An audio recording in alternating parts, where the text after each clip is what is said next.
Hello, my beautiful people. So today is the start of a big movie day I have. I call it my Major Movie Marathon Monday, where I watch a bunch of movies that I couldn't watch for whatever reason throughout the month and just make a whole day out of it.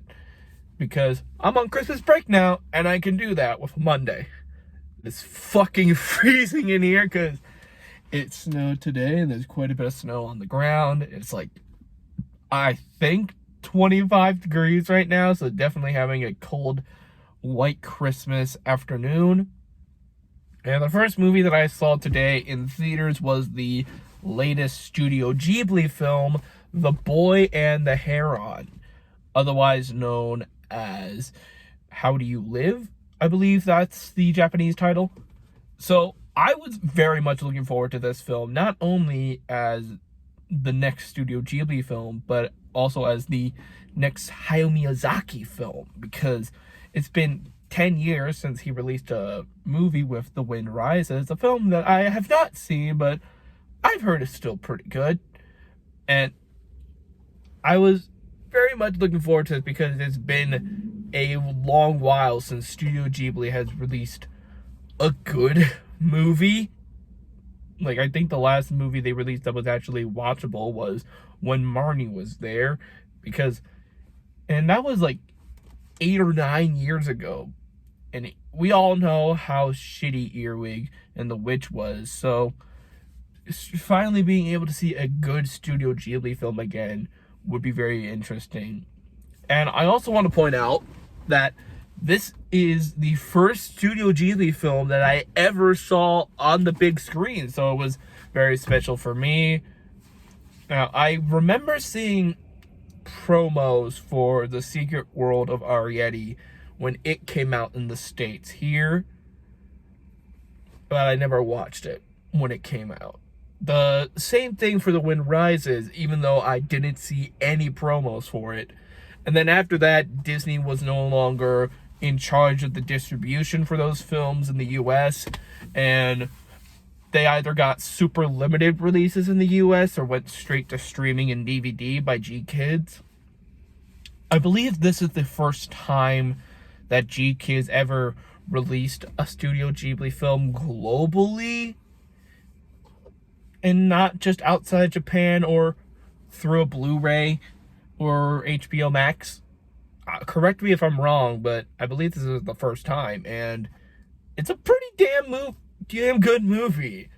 The film follows this boy who recently lost his mother in the war and has moved to this strange new place where he has a brand new stepmother who is pregnant with his brother, and some strange things are starting to happen around the house. Most notably, stuff with this Heron bird. And then things start to get a little weirder once his stepmother disappears and he has to team up with the Heron bird and comes across all sorts of fun, weird, different creatures in this magical world. Now, I've really enjoyed the film. For starters, the animation is fucking beautiful.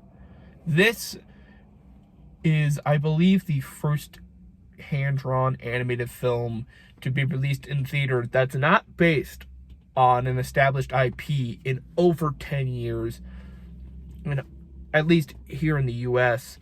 And oh my god, it is beautiful. I was just completely awestruck on how beautiful the animation is in this movie.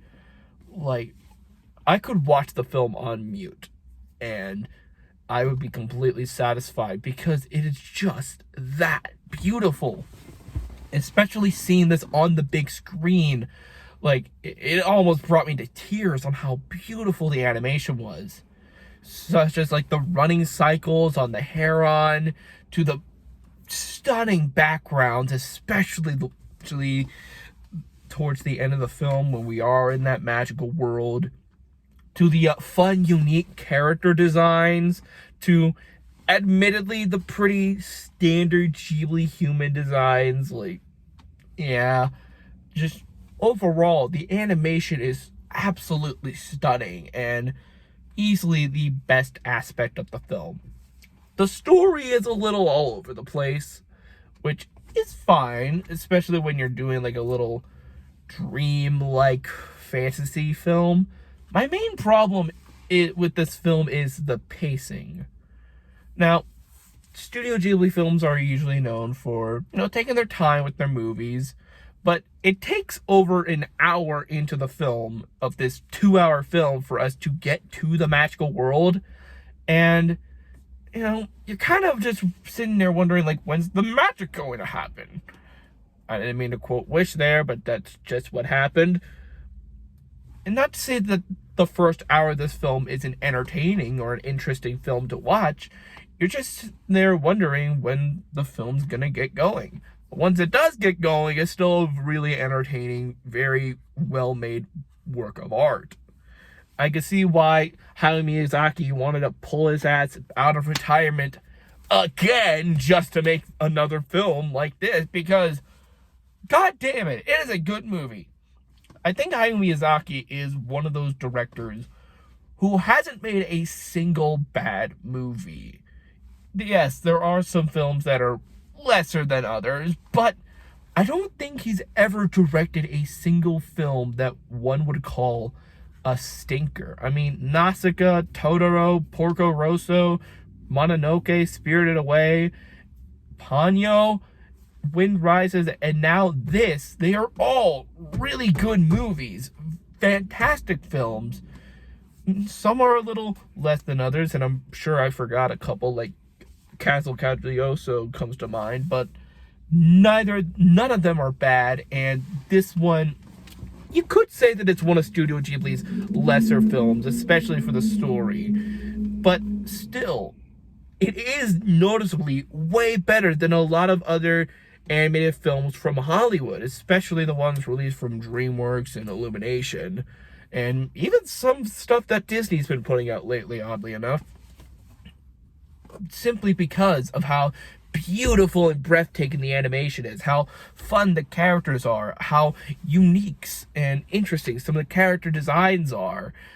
The score, I didn't even mention the score. The score sounds absolutely majestic and wonderful and definitely makes you feel like you're in another world, but it doesn't look like you're in another world. It looks beautiful, don't get me wrong.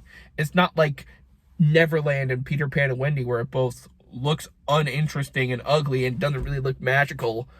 The world, for the most part, doesn't really look magical. It mostly just looks like seas and fields, but it still looks really, really beautiful. I'm not saying that it looks ugly at all. Well, unless it's trying to be ugly, but like, my overall point is that this movie is still a very well-made film, and a very close to being a 9, in a sea of films that are some of the greatest animated films ever made. It's kind of like when Pixar releases a 7 film, everybody automatically just calls it fucking shit because the rest of their filmography are 9s and 10s. Like, this film, I wouldn't say it's a 7. I'd say it's definitely an 8. But because the rest of Studio Ghibli's films are 9s and 10s, and hell, I'd say even 11s and 12s, people are going to hold this movie to a much higher standard than the typical animated film because of the studio's legacy. I mean, that is why Earwig and the Witch was such a disappointment. It was also a really shitty movie, but this movie is still a work of art. It is still absolutely breathtaking and beautiful, and I highly recommend that you guys go check this out on the big screen. See it in the biggest screen possible. See it on IMAX. Support hand-drawn animation in theaters, because God knows we need this. Like, we need to let the big studios know that we want to see hand-drawn animated movies on the big screen. I mean, fuck, Disney wouldn't even put hand-drawn animated effects or characters in Wish. I promise it'll be the last time I reference Wish in this video.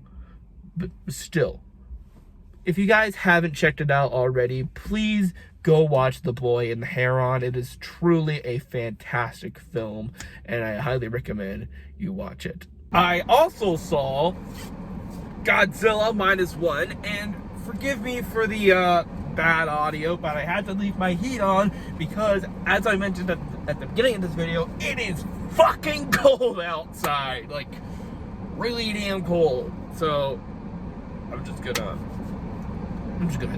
do this video with the heat on. I just got out of the theater for Godzilla -1. Holy fucking shit! That movie was so good! Oh my god! Like, easily the best blockbuster of the year. Definitely one of the best movies of the year, and is definitely one of my favorite Godzilla movies. Probably the best Godzilla movie since the original 54 film. Oh my god! Basically, this movie brings Godzilla back to his roots. Godzilla -1 takes place right after World War II, and it follows the events of Godzilla attacking a city in Japan and those Japanese residents having to deal with it and trying to basically reform the society. And it works for a while until Godzilla attacks again and starts fucking shit up again. And what makes this movie work so much more than the typical Godzilla film is the story with the humans. Because in so many Godzilla movies, you simply do not give a shit about the humans. You just want to see monsters destroy buildings or monsters fight each other. You do see a good amount of Godzilla destroying the city. So if you just want that, this movie will be right up your alley. But there's so much more to this because the human story is so compelling. You feel for these characters. These characters are so good, so complex, so interesting. And their journey and their struggle is so emotional. And it's some of the best writing that I've seen in a film in a long time.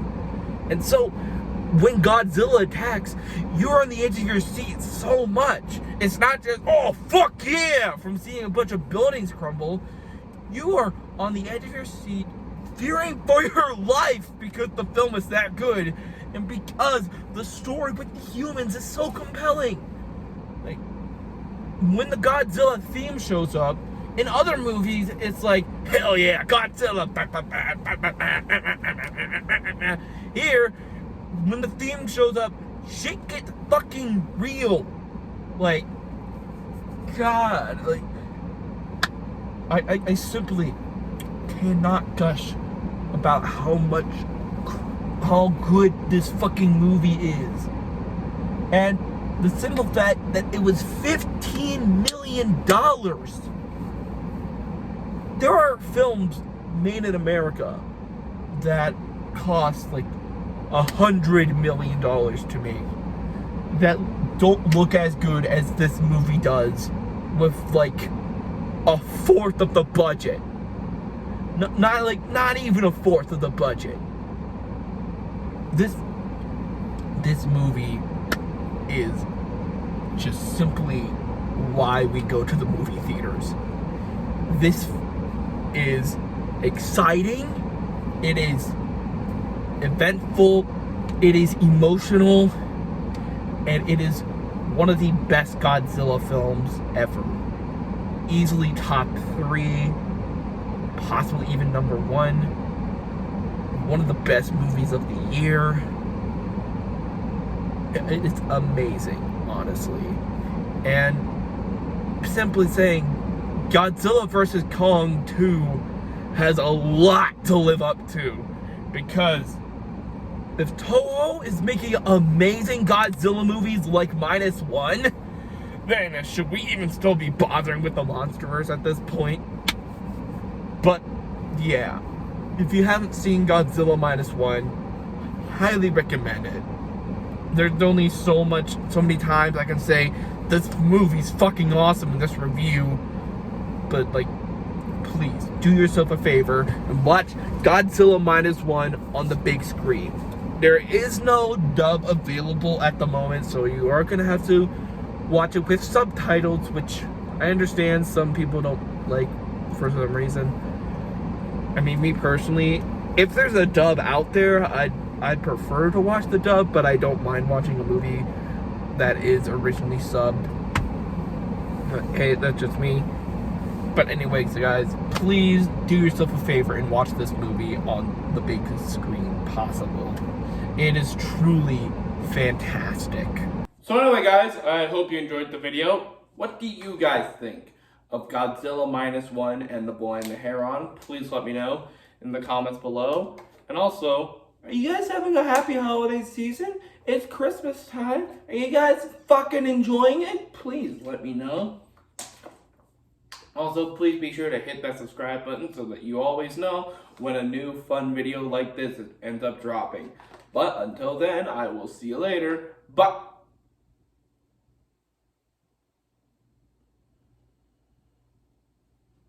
Guys, something weird just happened right over there. Look, wanna see?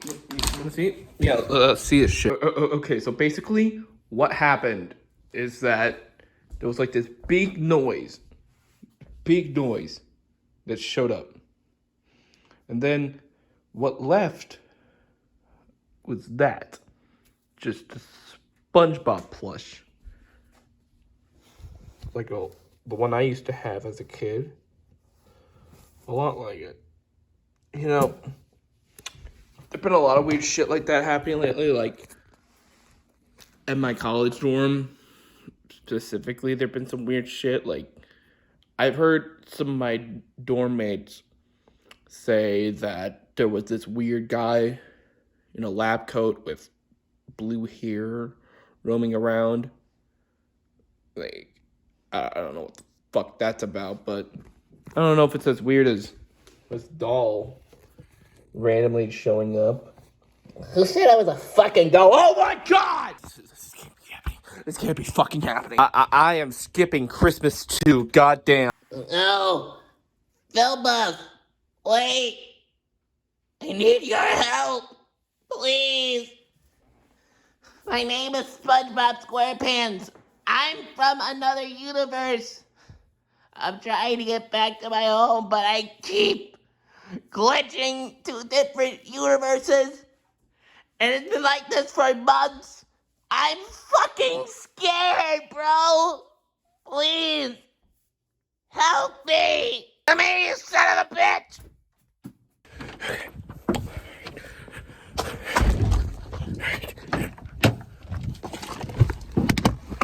Right. I forgot my fucking keys.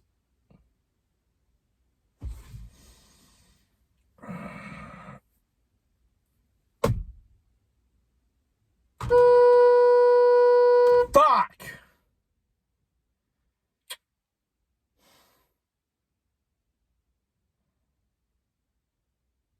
Well, guess I'm just gonna sit out here and wait for that weirdo to leave my house. Yeah, that seems like a good idea. Jesus, fuck! Look, man. Look, I don't want to hurt you. Really? Because you're a talking puppet and I just assumed that they're all trying to hurt me. Okay, look. As I explained earlier while you were screaming, I am from another universe. I've been glitching all over the multiverse, and I just want to go back home. Dude, in this universe, we didn't even know the multiverse was a thing. Shit biscuits. Okay,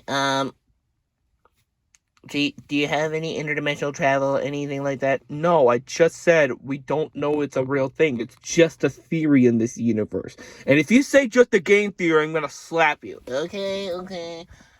Alrighty, but still, I need your help.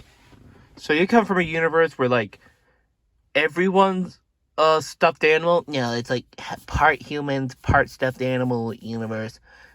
And, you know, a lot of us are licensed characters both in universe and out of universe. But, like, it's a little weird. It's really weird universe. Really. Yeah, I can tell. And did you call me film buff? Oh yeah, your variant in my universe is film buff. What's your name? Ryan, of course. Like, why are all your names Ryan in each and every universe or film buff? I don't fucking know, dude. I'm just tired of the bullshit. Sick of all this fuck. Sure. Well, I know it seems impossible, but if you can help me and find a way back to my home dimension, that would be awesome. I'll try. Keyword being try, because like I'm just a movie reviewer in college. There's only so much I can do, SpongeBob. That sounded fucking weird, dude. Like, you know, I gave a negative review of your third movie. Everybody did. It's not a big deal. Oh, thank God. The point is, I need your help. And as long as I don't glitch away, things should be Oh, God damn it! Oh, shit. Oh, what should be happening right now? I'm glitching away! Well, hopefully nothing bad will come from... Oh, God! Oh, are you glitching onto me? What the fuck is going